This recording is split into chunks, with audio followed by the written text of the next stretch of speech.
Madame, Monsieur, bonsoir. Merci de rester fidèle à ITV et aux 19h45 dont voici les titres. Les élèves du Sénégal ont regagné les salles de classe jeudi 3 octobre. Quelques 3 millions d'apprenants sont concernés par cette rentrée qui se déroule sur fond de volonté farouche à entamer les enseignements apprentissages le jour J. Mais le slogan Ubitey Dianguetey est encore un vœu pieux pour l'école publique sénégalaise. Les orages survenus la nuit passée dans le pays et notamment à Dakar ont causé de multiples dégâts. Des arbres ont été arrachés, des palissades soufflées, la voirie urbaine dégradée. Les vents ont été estimés à 160 km/h par la météo nationale qui annonce en outre d'autres orages. L'Afrique de l'Ouest est décidée à enrayer le terrorisme qui gangrène beaucoup de pays dans la région. Le président de la République a annoncé une contribution de 500 millions de dollars à l'effort de guerre contre les groupes djihadistes pour le compte de l'UEMOA. Le développement de tous ces titres, c'est dans un très court instant.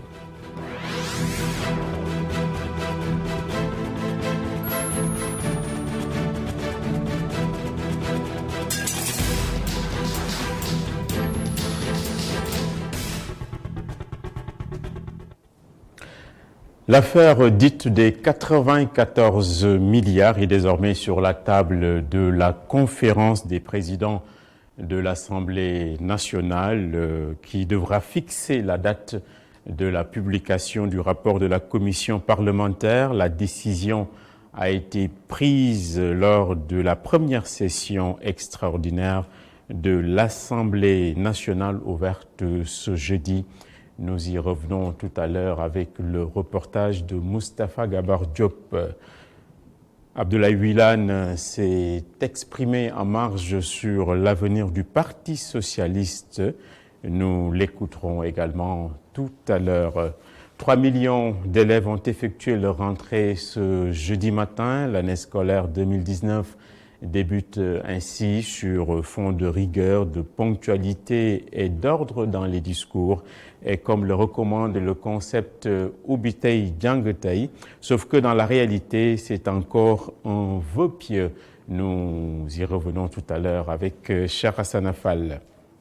Dans la banlieue de Dakar, des écoles sont dans un tel état qu'on est en droit de se demander s'il faut y déposer ses enfants. C'est le cas de l'école Sam Sam de Diamaguène Sicap Mbao où les salles de classe sont rendues humides par les inondations et les eaux stagnantes. Le phénomène perdure depuis maintenant des années. On imagine alors que le slogan Ubitey Dianguetey, rabâché de partout, soit frappé de vacuité à Diamaguène. Reportage de Bouddha Ndiaye. Si la plupart des écoles en banlieue sont fonctionnelles, ce n'est pas le cas à l'école Samsam 3 où la situation s'empire de plus en plus. Chaque année, c'est comme ça. On fait tout nos possibles pour essayer d'ouvrir avec les autres, mais une semaine après, au maxi, une semaine après, on ouvre nos portes. Mais actuellement, les inscriptions traînent. Les inscriptions traînent beaucoup. On a eu que, depuis ce matin, on a eu que quelques 5 parents d'élèves. On n'a même pas inscrit 10 élèves depuis ce matin. Donc ça traîne vraiment. Et en général, on avait beaucoup d'affluence le jour de l'ouverture. Mais cette année, ce n'est pas le cas. L'effectif général de l'école, lorsque l'école était l'école, nous étions à 2000 et quelques élèves. Mais depuis 2005 jusqu'à nos jours, 600 et quelques, 700 élèves. Sur les 17 salles de classe, sauf 6 sont fonctionnelles. Tout le reste est sous les eaux. Une situation qui a créé beaucoup de dégâts. Nous demandons au chef de l'État de nous aider parce que la situation, vous l'avez vu, elle est très difficile. Vous savez que cette eau-là peut amener beaucoup de maladies pour ces enfants-là. Pour ces habitants de Diamaguène Sicap Mbao, il est temps que les autorités pensent à l'avenir de ces enfants qui étudient dans cette école. Depuis 2005 jusqu'à nos jours, l'école est dans les eaux. Et l'État ne parvient même pas à résoudre ce problème pour essayer de réhabiliter l'école Sam Sam 3 pour l'avenir de nos enfants. C'est quelque chose que nous dénonçons et c'est quelque chose que nous sommes prêts à aller jusqu'au bout pour la réhabilitation de l'école Sam Sam 3. Si l'État ne parvient même pas aussi à le faire, nous sommes prêts à descendre sur le terrain ou bien porter plainte à l'État du Sénégal parce que c'est un droit pour nous pour la réhabilitation de l'école Sam Sam 3. La situation de l'école Sam Sam 3 est alarmante. Les habitants de la localité crient le ras-le-bol et demandent à l'État de penser à la situation de ces enfants. Ouverture compliquée et amphibie dans la banlieue. 3 millions d'élèves ont effectué leur rentrée ce jeudi. Nous vous le disions, l'année scolaire débute ainsi sur fond de rigueur, de discipline, de ponctualité et d'ordre dans les discours. Et comme le recommande le concept Obitei Djangetei, sauf que dans la réalité, c'est encore un vœu pieux. Reportage dans un établissement du Point E où les élèves se sont présentés en masse, raccompagnés par des parents de plus en plus exemplaires. Hassan Afal et Augustin Manda. De l'enthousiasme et une exaltation, voilà ce que l'on peut retenir en voyant ces élèves heureux de reprendre le chemin des classes. Pour ces enfants, la rentrée arrive à point nommé. Oui, je suis confiante de la rentrée au CM2. Je suis heureuse de voir mes amis. J'étais excitée de revoir mes amis, de venir visiter l'école, préparer les examens, les brevets, les essais, tout ça. J'avais envie de revoir l'école. On l'a réparée, elle est plus belle comme avant. Un enthousiasme normal selon ce parent d'élève et cette enseignante. Elles étaient toutes contentes. D'abord la première, Assou, c'était son premier jour d'école. Donc elle était toute excitée et hâte d'accompagner sa sœur.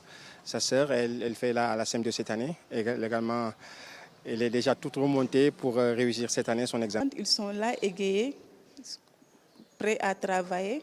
Donc ils sont prêts pour le travail. Malik Fall, lui, a tenu à accompagner ses deux filles pour immortaliser ce jour, tout en restant optimiste pour le reste de l'année scolaire. Je suis confiant parce que je me dis que c'est vrai qu'il y a des problèmes au niveau étatique, mais nous, ici, au niveau de l'association des parents d'élèves, au niveau du comité de gestion de l'école, on va essayer de faire avec le corps professoral un ensemble beaucoup plus cohérent pour ne pas affecter en fait l'avenir, le futur des enfants. Même si l'école élémentaire Point E1 continue de faire sa toilette, enseignants et élèves sont venus nombreux matérialiser le concept Ubitaï Djangetei. Et à la fin de l'innocence, les difficultés commencent à s'accumuler. Le dossier des étudiants orientés vers les instituts privés n'est pas totalement épluché. Il semble même plus épineux. Ces étudiants ont encore beaucoup de réclamations et la décision de les reverser dans le public énoncé par le ministre de tutelle est à leurs yeux chimérique. Nous écoutons leur porte-parole au micro de Cheikh Hassan Afal. La décision qui a été prise par le ministre, peut-être c'est une décision, eux-mêmes ils pensent que c'est une solution, mais ce n'est pas une solution. Peut-être là je le mets à part. D'abord je règle ce qui est en priorité. C'est les étudiants qui étaient sous la convention déjà, qui étaient en formation, qui ont été renvoyés. L'État n'a pas viré ces 3 milliards que demandent les écoles privées. Justement 3 milliards, parce qu'ils n'ont pas tenu compte l'année scolaire où nous serons bientôt. Qui veut développer un pays doit penser à la formation professionnelle. Donc s'ils décident de ne faut plus orienter dans le privé, peut-être ça nous arrive par rêve, parce que tout le monde sait que les universités publiques du Sénégal ne sont pas en mesure d'accueillir l'ensemble des bacheliers qui ont eu le baccalauréat. Donc c'est une génération encore qui sera sacrifiée par une orientation au niveau de l'IVS. Une université que vous-même, vous ne pouvez pas dire que voilà là où se trouve l'université. Vent de colère, vent d'hivernage, des rafales d'une force inouïe, 160 km/h selon les services de la météo nationale, pour qui le phénomène va se poursuivre jusqu'à la mi-octobre. Les pluies de la nuit dernière ont ainsi provoqué beaucoup de dommages. À Thiès, une femme est morte sous l'effondrement d'une dalle. À Dakar, des poteaux électriques et des candélabres ont été couchés, des arbres arrachés, des palissades soufflées, des véhicules endommagés et des routes coupées. De nombreux citoyens ont été ennuyés par cet état de fait. C'est un reportage de Mam Abdougué Kassé. Près du siège de la Caisse des dépôts et consignations sur la VDN, voie de dégagement nord, un gigantesque arbre déraciné, un poteau électrique à terre. Depuis mercredi soir, la société juste derrière est paralysée par la coupure d'électricité. Vous voyez ce poteau-là qui est tombé et ça a causé une coupure de courant. Ici, bon, tous les bureaux n'ont plus de courant. Et vraiment, je peux dire que ça freine notre travail au fait. Depuis hier soir, il n'y a pas de courant. On est obligé de faire avec notre groupe électrogène. Le vent violent qui a soufflé sur Dakar aurait pu faire plus de dégâts à ses yeux. On devrait revoir les installations ainsi que les poteaux bien fixés pour que ce genre de truc n'arrive plus. Parce que si quelqu'un sortait ici, par exemple, au moment où il y avait le vent, cet arbre aurait pu le blesser. Les voitures qui sont garées là, ça aurait pu causer un peu plus de dégâts parce qu'il y a souvent des voitures qui sont garées au niveau du parking. Cet homme minimise. Il considère que les dégâts de la pluie sont moins importants que ses bienfaits. Ça, c'est la volonté de Dieu. Hein? On n'y peut rien, parce que la pluie est meilleure que de ne pas pluie. Donc ça c'est ce que la pluie peut apporter peu que ce qu'elle n'a pas apporté. Donc la pluie, c'est la volonté de Dieu, on ne peut rien. De toute façon, le vent est plus puissant que tout le monde. Hein? Ahmed Nguer, à la retraite, se promène tranquillement. Il constate les dégâts. Ahmed trouve inacceptable que des poteaux électriques cèdent aussi facilement. C'est pour cela qu'il préconise la mise sur terre des fils électriques. Le problème, c'est que les fils électriques doivent être enterrés. Cela causerait moins de dégâts, moins de problèmes aux usagers. Et puis ça éviterait évidemment de consommer beaucoup de carburant et avec le coût que ça coûte. Donc il y a une possibilité d'économie. Et la sauvegarde également des vies humaines. Depuis le début de l'hivernage, les orages, souvent accompagnés de vents violents, ont causé de nombreux dommages aux Dakarois et la mobilité en a souvent souffert. Les dégâts collatéraux d'un phénomène quasi insaisissable face à une guerre asymétrique qui s'appelle le terrorisme. Les États d'Afrique de l'Ouest veulent organiser ensemble la riposte à côté de la stratégie d'endiguement. Il y a un élément central, l'argent, le nerf de la guerre. Après la CEDEAO qui va allouer 1 milliard de dollars, l'UEMOA va mobiliser 500 millions de dollars. L'annonce vient d'être faite par le président de la République, Macky Sall, en sa qualité de président du comité de sécurité et de paix de l'Union. Son homologue du Bénin, Patrice Talon, est à Dakar pour la même cause. On écoute le sujet de Abdurrahman Ly. Il y a 3 ans, les chefs d'État membres de l'UEMOA s'étaient réunis à Dakar dans le cadre d'une session extraordinaire pour définir un plan d'action pour la paix et la sécurité dans l'espace communautaire. Parmi ces sources d'insécurité en Afrique de l'Ouest, le terrorisme. Ces chefs d'État et représentants de l'Union se sont une nouvelle fois réunis à Dakar pour examiner les éventuelles possibilités de mobiliser des fonds pour lutter contre ce fléau. Réunion durant laquelle Macky Sall, en sa qualité de président du comité de haut niveau sur la sécurité et la paix de l'UEMOA, annonce la mobilisation prochaine de 299 milliards de francs CFA environ par les États membres de l'UEMOA en guise de contribution pour lutter contre le terrorisme. Et il est clair que sans la paix et la sécurité, tout devient aléatoire. Et c'est ça le maître mot. Sans la paix et la sécurité, tout devient aléatoire. Point de développement, point d'infrastructure. Donc c'est une question de vie ou de mort aujourd'hui pour nos États. Plus récemment, le 14 septembre dernier, le sommet extraordinaire de la CEDEAO, réuni à Ouagadougou, a décidé d'allouer $1 milliard à la lutte contre le terrorisme en Afrique de l'Ouest. Le président de la République du Bénin, qui a aussi pris part à la rencontre, a ainsi déclaré que cette décision des chefs d'État de l'UEMOA est un signal fort. La paix, la sécurité et la stabilité politique et sociale sont des préalables indispensables au développement. Conscients de cette réalité, les chefs d'État ont pris la mesure de la situation en décidant de mobiliser de façon conséquente nos ressources propres afin de lancer un signal fort à la communauté internationale. Nous avons paru longtemps incapables de proposer par nous-mêmes des solutions concrètes à notre problème de survie. Avec un nombre malencontreux d'attaques terroristes dénombrées dans la partie ouest de l'Afrique et dont la dernière en date est celle perpétrée au Mali avec 25 soldats tués, le président Macky Sall condamne. Je voudrais dire en votre nom et au mien propre notre ferme condamnation des attaques terroristes de ces derniers jours contre les localités de Kargo au Burkina Faso, Mondoro et Boulkessi au Mali. J'exprime notre compassion et notre solidarité envers les gouvernements et les peuples burkinabés et maliens frères, en priant pour le repos de l'âme des victimes, mais en priant aussi pour le prompt rétablissement des blessés. Une réunion qui s'est donc déroulée en présence des ministres des Forces armées, des chefs d'état-major généraux des armées des pays membres de l'UEMOA, ainsi que de leurs ministres des Finances, chargés d'exécuter les mesures qui seront prises à la fin de la rencontre de Dakar.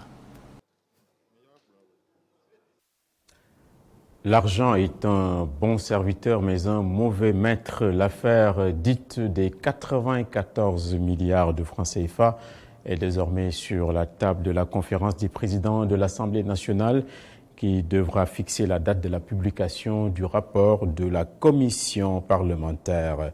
Dans ce sens, la décision a été prise lors de la première session extraordinaire de l'Assemblée nationale qui s'est ouverte ce jeudi. Reportage Moustapha Gabar Diop et Seleman Diallo. Avec 105 députés présents, le quorum requis, l'Assemblée nationale a voté à l'unanimité la procédure d'urgence sur la réforme du règlement intérieur. Il a été compté 105 pour, 0 contre et 0 abstention. L'Assemblée a donc adopté.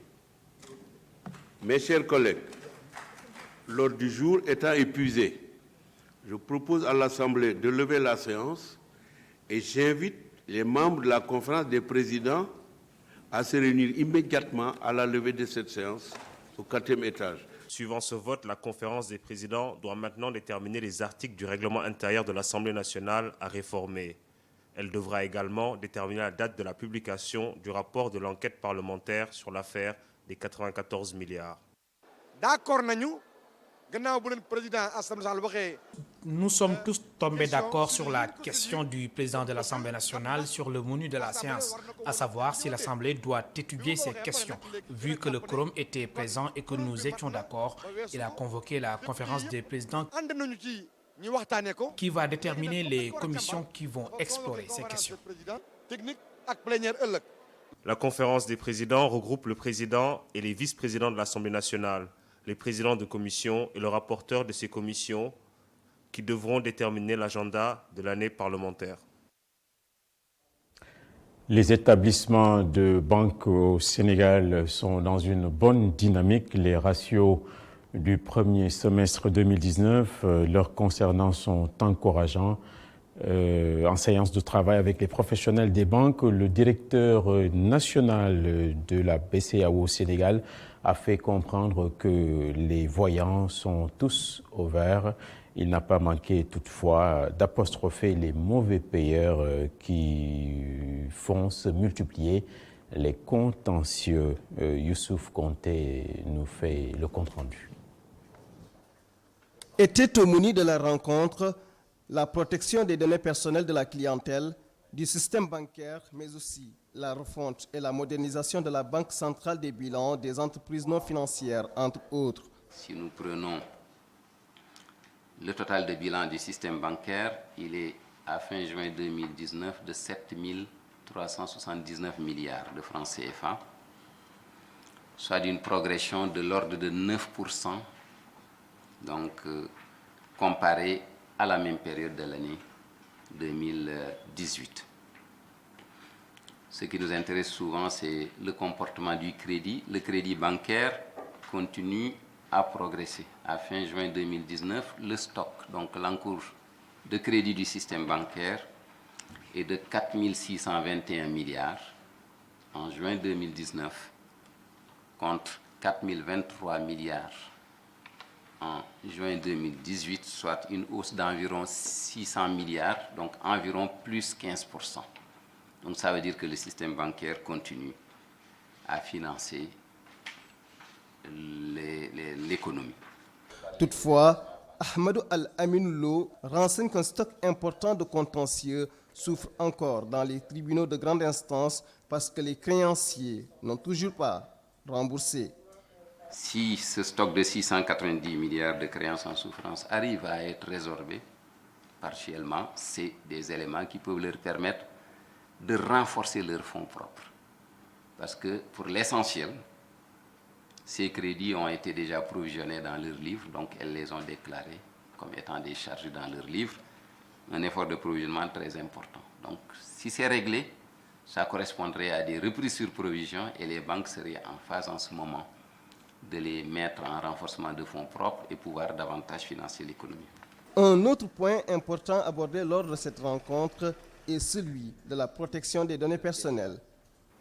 On l'a dit tantôt, il y a beaucoup d'évolutions au plan numérique, au plan biométrique, au plan de la digitalisation, mais tout cela doit être encadré et c'est justement l'intérêt d'avoir la cellule de protection des données personnelles qui, en encadrant au plan légal l'ensemble des acteurs, en définissant les normes sur lesquelles tout le monde devrait en tout cas être assujetti, permet justement d'éviter une exploitation anormale des données personnelles.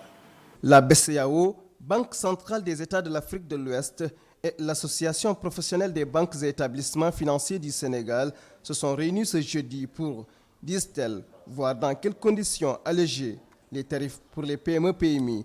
Les deux entités se sont penchées sur la préparation de la deuxième semaine de l'inclusion financière qui aura lieu à partir du 18 novembre prochain.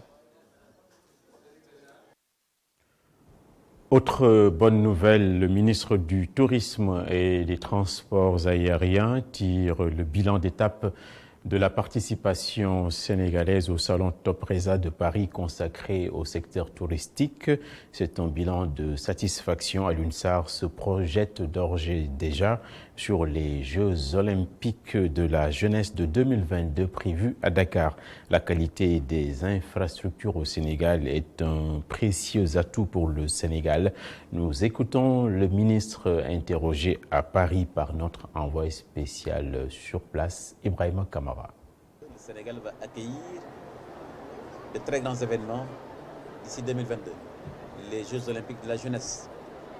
Demain, d'ailleurs, le comité chargé de l'organisation des JO sera également ici pour présenter ces Jeux olympiques de la jeunesse.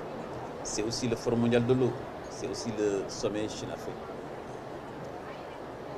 Tout cela est possible aujourd'hui parce que la politique de son excellence, le président Macky Sall, de faire du tourisme un des secteurs à fort potentiel touristique, à fort potentiel de croissance économique, un des moteurs du plan Sénégal émergent, justement justifie que des investissements massifs ont été faits. La construction du centre des expositions à Diamniadio, la construction du CICAT, Dakar Arena, toutes ces infrastructures aujourd'hui permettent au Sénégal d'accueillir les plus grands événements au monde. Une foire cache une autre, celle de l'artisanat, placée sous le thème de la promotion des produits des terroirs. L'événement s'est ouvert aujourd'hui pour tout le week-end et qui va durer tout le week-end. La foire remettra au goût du jour le consommé local. Le directeur général de l'Agence pour la promotion de l'artisanat explique ici les enjeux au micro de Ndeye Mariam Gueye et Augustin Manda.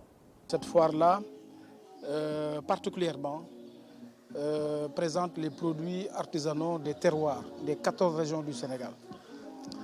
Alors si on parle de produits artisanaux, communément, les gens connaissent les différents concepts des produits qui sont faits au Sénégal en général. Mais nous voulons mettre en exergue ces produits qui viennent des terroirs lointains, qui souvent se perdent, puisqu'ils ne sont pas gardés. De génération en génération, ces produits commencent à s'effriter. Alors nous voulons les préserver et organiser une foire pareille qui les fait revenir et qui permet à ces artisans-là de pouvoir non seulement reprendre du métier, mais vendre durant cette période. Le thème de cette année, c'est surtout la valorisation des produits des terroirs. Quand on parle de produits des terroirs, je l'ai dit tantôt, ce n'est pas seulement ce qu'on voit partout, mais dans chaque région, il y a des produits artisanaux spécifiques à la région.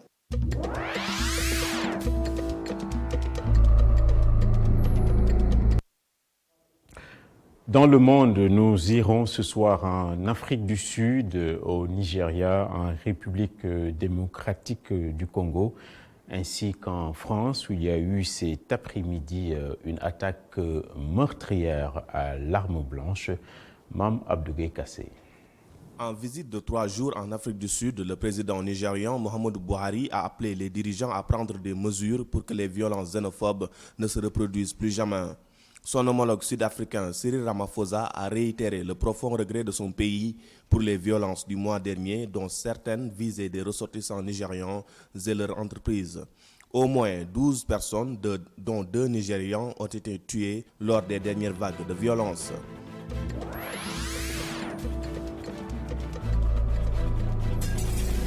Après l'Afrique du Sud, nous nous rendons au pays de Muhammadu Buhari, le Nigeria, où 6 lycéennes et 2 employés ont été enlevés ce jeudi par des hommes armés dans un pensionnat de l'État de Kaduna, dans le nord, où sévissent de nombreuses bandes criminelles.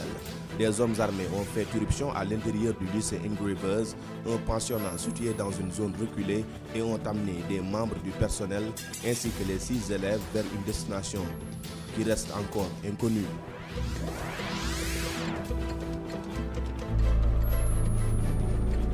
En République démocratique du Congo, au moins 21 personnes sont mortes dans l'éboulement d'une mine d'or à ciel ouvert dans la localité de Bangui. C'était hier.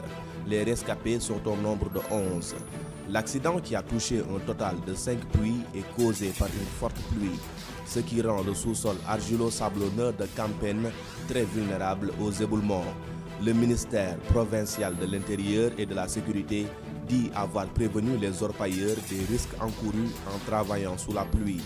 Les effondrements de mines illégales sont fréquents et très meurtriers dans le pays.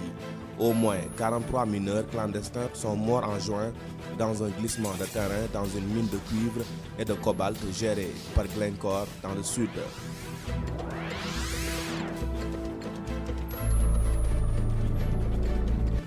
L'actualité internationale hors des frontières africaines nous mène en France, où 3 policiers et un agent administratif ont été tués dans une attaque à l'arme blanche ce jeudi. L'agression s'est produite vers 15h temps universel à la préfecture de police de Paris, dans le centre historique de la capitale. Selon l'agence France Presse, l'assaillant âgé de 45 ans, aussitôt abattu, faisait partie des effectifs de la préfecture. Ces 4 personnes tuées appartenaient à 2 directions différentes, celle du renseignement et celle de la sécurité de proximité. Une autre personne blessée en état d'urgence absolue a été évacuée vers l'hôpital des armées de Percy. Le président de la République Emmanuel Macron, en compagnie du Premier ministre Édouard Philippe et du ministre de l'Intérieur Christophe Castaner, se sont rendus sur les lieux. Le quartier est totalement bouclé.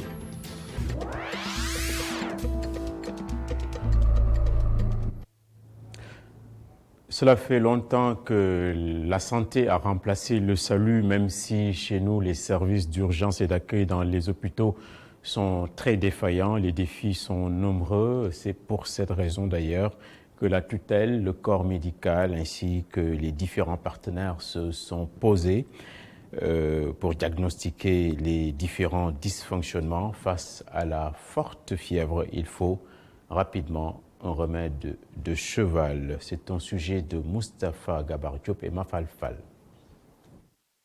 Moderniser les procédures dans les urgences, harmoniser les méthodes de prise en charge médicale et les généraliser sur l'étendue du territoire. Telles sont les conclusions de la concertation nationale sur les urgences sanitaires. La question des ressources humaines a été grandement posée. Il y a d'autres éléments qui sont essentiels, notamment la question du plateau médical, la question des ressources humaines, la question des médicaments, mais la question de l'organisation des services d'urgence. Au terme de 3 jours de conclave, les acteurs de la santé affirment que ce rapport permettra une amélioration réelle de la qualité des services d'urgence. Je crois que cette fois, ce ne sera pas un rapport parmi tant d'autres, mais ça va être un rapport qui sera exécuté pour que les lignes puissent bouger en matière d'accueil et d'urgence dans nos établissements de santé. La création d'un centre national des urgences à l'hôpital Fann a été annoncée. Il reste à savoir comment il pourra être efficient dans un contexte où les acteurs de la santé ont déjà des difficultés pour estimer leurs besoins. Chaque niveau de la pyramide sanitaire. Madame, Monsieur, cette édition est à présent terminée. Merci de l'avoir suivi. Merci également à toute l'équipe qui m'a accompagné ce soir. Dans un instant, hier pour la météo, et il nous inspire avec le professeur Songué Diouf. Je vous retrouve demain à la même heure. Bonne soirée à tous.